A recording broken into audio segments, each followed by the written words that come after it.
안녕하세요. 응급의학과 전문의 똑딱입니다. 2021년 미국 사망 통계가 발표되었어요. 코로나가 몇 등을 차지했을까요? 1위는 심장병, 2위는 암이었고요. 3위를 코로나가 차지를 했습니다.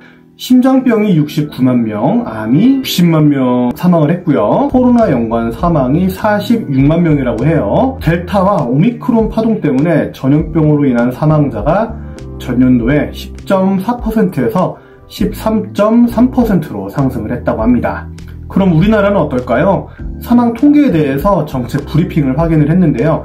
인구 1000명당 사망자 수인 조사망률은 6.2명으로 전년보다 0.3명, 즉 4.2% 증가했고요. 연령대별 사망자 수는 90대 이상, 60대, 80대 순으로 전년에 비해 증가를 했다고 합니다. 사망자 수는 통계를 작성한 1970년대 이후에 가장 많았고요. 조 사망률은 1983년 6.4명 이후 가장 높았다고 해요. 아마도 늘어난 사망자 수나 비율만큼 코로나로 인한 것이 아닐까라고 추측을 해볼 수 있을 것 같습니다. 코로나 감염 전에 예방접종을 받지 않은 성인에 대한 연구가 2022년 4월 20일 미국 의사협회 저널에 발표가 됐습니다. 예방접종을 받지 않았더라도 한번 감염이 됐다면 그렇지 않은 군보다 재감염될 확률이 85%나 낮았다고 해요. 감염에서 회복된 군이 미접종자보다 입원 확률도 88%나 낮았다고 하고요. 이 효과는 최장 9개월까지 유지가 돼서 백신과 유사한 효과를 보인다고 합니다. 하지만 오미크론에 대한 연구가 빠져 있어서 이 논문을 보고 코로나에 걸리는 게 낫겠다라고 생각하시는 분들은 안 계시겠죠? 미국 필라델피아에서 마스크 의무 조치가 발효되었다고 말씀드렸었죠? 그런데 일주일도 되지 않아서 조치가 해제되었다고 합니다. 원래 4단계의 대응 정책이 있잖아요.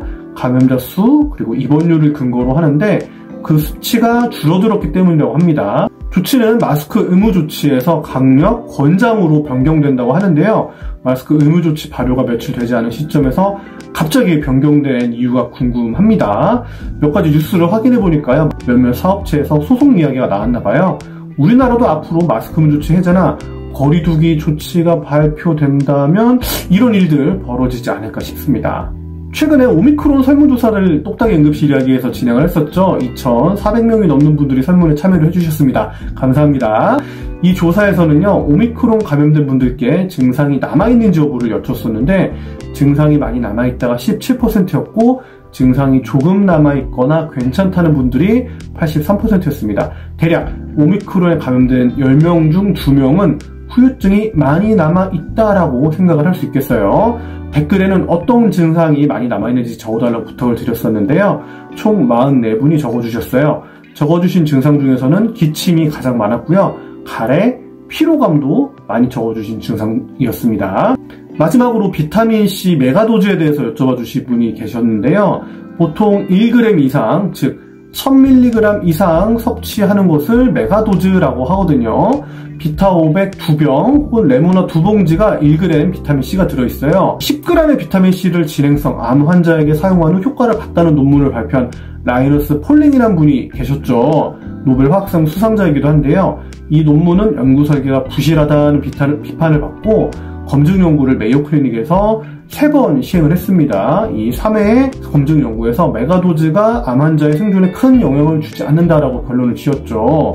이후에도 비타민C에 대한 연구가 진행이 됐고 있다 없다 논란이 많은 주제라고 생각을 하는데 저는 비타민C의 메가도즈가 효과가 있다 없다 이런 말씀을 드리고 싶은 것은 아니고요. 영양제가 우리 몸에 꼭 필요한지 좀 여쭙고 싶습니다.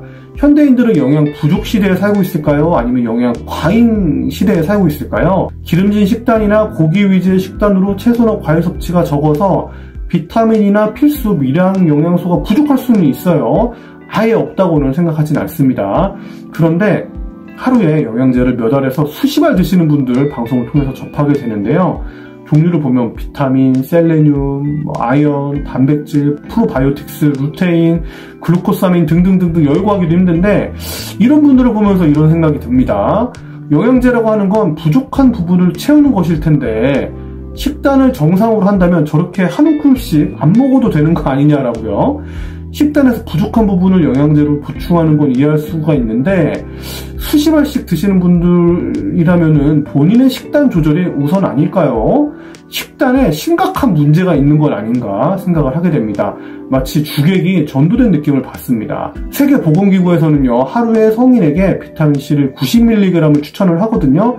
이 양은요, 귤 3개에 함유가 되어 있습니다. 식후에 귤 1개씩만 먹어도 권장량은 모두 먹게 되는 거예요.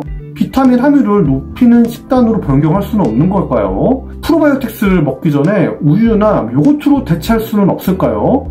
시험을 치르는 학생이 교과서로 꾸준히 공부는 안 하고 벼락치기 혹은 컨닝으로 대체하려는 기분이 듭니다. 즐겁게 식사하고 식후에 간단히 산책하고 7, 8시간 잘 자는 게 건강에 더 중요하지 않을까 생각을 해봅니다. 선택은 모두 여러분의 몫입니다. 벼락치기로 비유하긴 했지만 성적만 잘 나오면 장땡이 맞겠죠.